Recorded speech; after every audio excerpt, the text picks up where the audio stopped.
to my YouTube channel. In today's video, we have another Tiropita or cheese pie recipe video for you guys today. But before we get into the video, make sure to give this video a nice thumbs up and don't forget to hit that subscribe button and the little bell so you don't miss another one of my videos. Alright, let's get started. So if you haven't seen it already, make sure to check out my first two cheese pie recipe videos. The first one is the traditional cheese pies that are in the little triangles with the phyllo dough, and the second one are the little pie cups, the little appetizers. Now today, we're going to be making a nice big old pie all with phyllo dough. So I'll show you how to make that. If you guys are curious, then you can go ahead and check out my spinach pie recipe video. That's the same thing, just with a different filling. Also, if you want to know how I made the filling for the cheese pie, just check out my original video. That's going to show you exactly how I do that. But I will have the ingredients and everything that I use in all three of those videos, so you can just follow along that way too. But first thing we're going to do here is we already have our phyllo dough that's been sitting out defrosting. And we're going to take this out, and just like the other video, we're going to take a more like damp towel, and we're going to lay that underneath just to keep the phyllo dough from drying out and getting all flaky, because you definitely don't want that. You want to keep everything nice and moist so it doesn't flake up on you. So I'm going to go grab that, and then I'll be right back.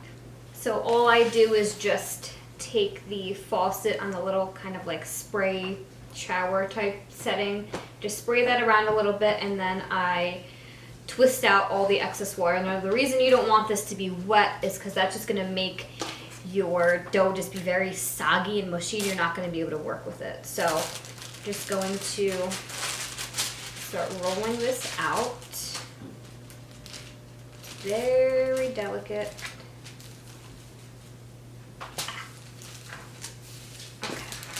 And then all you're going to need is a baking sheet with some parchment paper. Now I'm going to cut this in half like I did in my other video, just because, like I said, for me, it was easier for me working with square sheets on my pan than these big, long, rectangular ones. Depending on the size of your pan, this might work for you, but for me, it just worked out better. Now do keep in mind, we are going to be folding everything over each other, so it's not going to be cooking over your pan, but that's just what I like to do. So I'm just going to cut this in half down the middle this way to make squares rather than columns like we do for our triangles. Just going to do that. And then we're just going to be working with 1/2 at a time. So I'm just going to move this on over. Now we have our butter here already melted. Now I'm just going to switch over the view so you can see directly on top what I'm doing, and then it's going to make it easier for you guys to see. Okay, so hopefully you guys can see me a little bit better here. So all we're going to do is lay down our phyllo dough sheet by sheet, and we're going to take our butter and just coat each piece. Just going to help to crisp everything up once it's in the oven, and just going to help the layers stick to one another. So see how this is kind of split here? It's perfectly fine. We're going to have so many layers, it's going to cover that up. And this is very delicate, so if you don't rub a piece, I will be very impressed. So don't feel like you need to go throw this piece away. That's perfectly fine. So then we're going to take another sheet, and we're not going to lay it directly on top. We're going to angle it just a bit. Doesn't matter, clockwise, counterclockwise, whatever. Just be consistent with the way that you're turning it, just to make sure we get all the layers. We're just going to coat this one. And this is literally it. This is what we're just going to keep doing until we use up all of our phyllo sheets. And then we're going to plop our filling right in the middle, nice and nice. And then we're going to fold it in like our spinach pie video, where it's like a little kind of pentagon shape. So you just put down each layer. Super easy.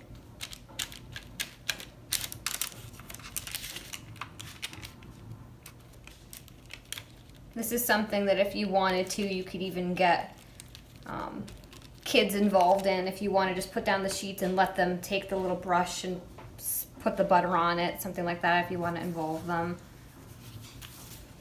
Or you can have, while you're doing this, you can have them fill up the little pie cups and let them just do that while you're busy over here with the actual sheets. So we're just going to keep going in a circle like this. Super easy. This is going to be the longest part, but it's nothing hard. Just going to keep going around. And don't worry about anything drying up as long as you're working at a decent speed and you have your towel underneath nice and damp, and you should be fine. And then I'll show you at the end, we're going to butter everything up once it's closed just to make sure everything's sticking on top of each other, because if you remember, we're just buttering the tops of these right now. Yeah, the tops of these, so then when we go and fold it over and flip it, everything on the bottom hasn't been coated at all. You're just going to want to make sure you do that at the very end. If you need to heat up some more butter, go ahead and do so. And make sure everything's nice and crispy. Don't forget to preheat your ovens. Again, this is going to be at 400 degrees, and these ones only take about 20 to 25 minutes depending on how browned that you like them and on whatever type of oven that you're using, if it's gas or electric or whatever you guys have.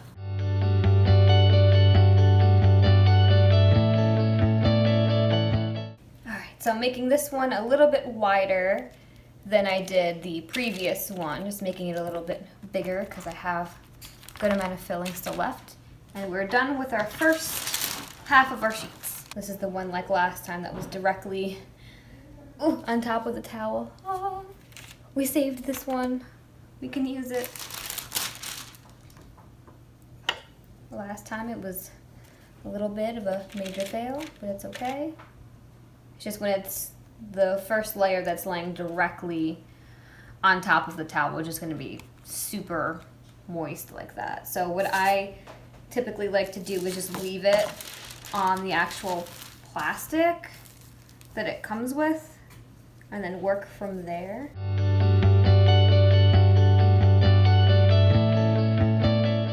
And our last piece.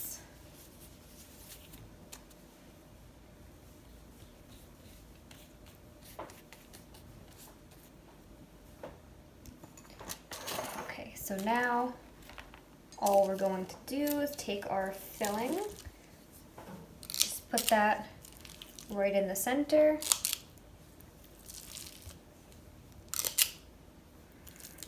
Now this is, I've had this in the fridge, so this definitely firmed up a lot. It'll be easier for you to work with. When you first make the filling, you want to leave it in the fridge for about 20 to 30 minutes before you start using it to make either your little triangles or something like this.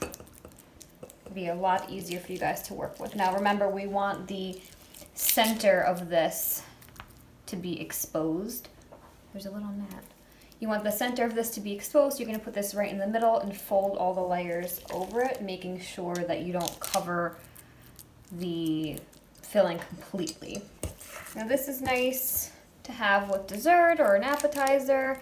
I prefer for an appetizer to have the little triangles or to have the little pie cups, the little poppers, but you can totally do this too. It's just this, I would just eat this whole thing myself.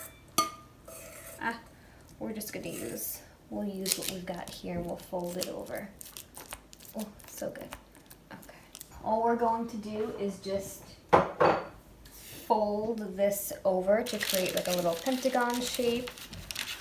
So I'm just gonna fold it over, making sure that the middle is exposed. Just folding that down. And we'll do side. And we'll do this side.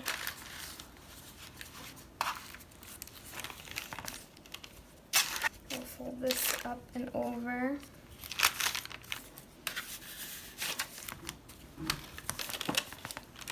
Okay.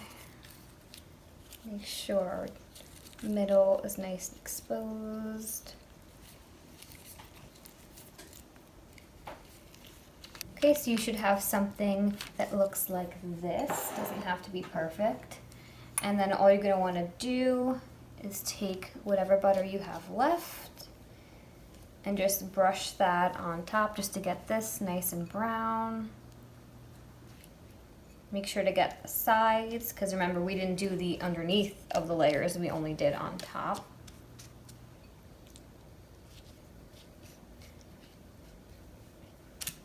Okay, and that's it. You should have something that looks like this. Now we're just going to put this in the oven for about 25 to 30 minutes. You're just gonna wanna check on it. I would say check on it after 20 minutes just to kind of see how everything's going, if it's browning up, and then take it out when you feel is best. Last time with the spinach pie, I took it out at the 25 minutes. I didn't let it go the full 30, but that's totally up to you guys. So we're just going to put this in the oven, and I'll show you guys what it looks like when it's done.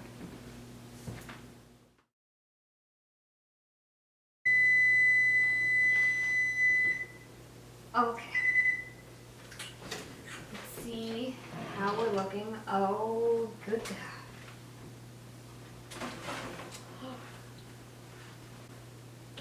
Okay. Looks so good.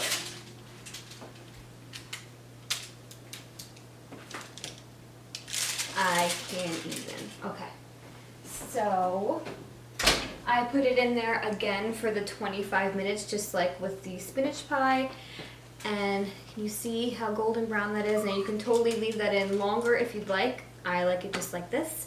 So we're just gonna let this cool for a little bit so we don't burn the roof of our mouth with all this cheese.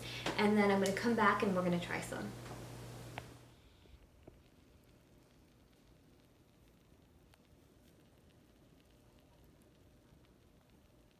Okay guys, so we're all out of the oven and we've cooled. We've decorated with some dill. How good does this look? I always feel bad cutting into pies, but gotta do what you gotta do. So now let's scoop this over so we can try some. Oh. Okay.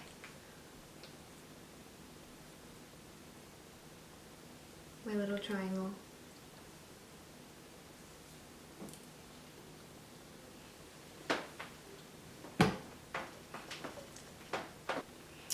Oh my god, this is so good. I don't know what it is about making the PHYLLO pies, like the big ones like this, but they are so incredibly creamy. It's not even funny. They're way more creamy than even like the ones that you just put in our little triangles. I don't know what it is. Maybe because there's so much more of it, or because we have it open in the center. But this is so good. It's super creamy. You saw I just pulled out a little triangle, just melts right into your mouth. I love, love, love it. Now, I personally like the cheese pies more than I like the spinach pies. That's just my personal preference, but let me know in the comment section below which you like better. Definitely try this out. I would recommend, I think, maybe the big spinach pie like this, or the mini cheese triangles if you're trying to choose like, oh, what should I have for like a holiday, for a party. I think I would do those. I mean, the little cups are super easy and you can just pop them right in your mouth, but I would do a big pie like this and then the little triangles. Super delicious, super easy. You can't really go wrong either way, but the cheese pies are definitely my favorite. Okay guys, well this ends the series of all three of our spinach pies, our spanakopita, and all three of our cheese pies, our tiropites. So let me know in the comment section below which one that you like the best. And definitely let me know once you've tried them what everybody thinks of them, because this is definitely going to be a hit for any time of the day, any time of the year, any holiday, any party, anything. You really can't go wrong with any of these. So good. But that's all I have for this video today, you guys. I hope you liked it and I hope you learned something new. If you did like it, make sure to give this video a nice thumbs up and don't forget to hit that subscribe button and the little bell so you don't miss another one of my videos. If you want to get my exclusive nutrition tips, healthy food recommendations, and delicious recipes just like this one, then make sure to head over to my description box, click the link, and join the fam. Thank you guys so much for watching, and I'll see you in my next video. Bye, guys.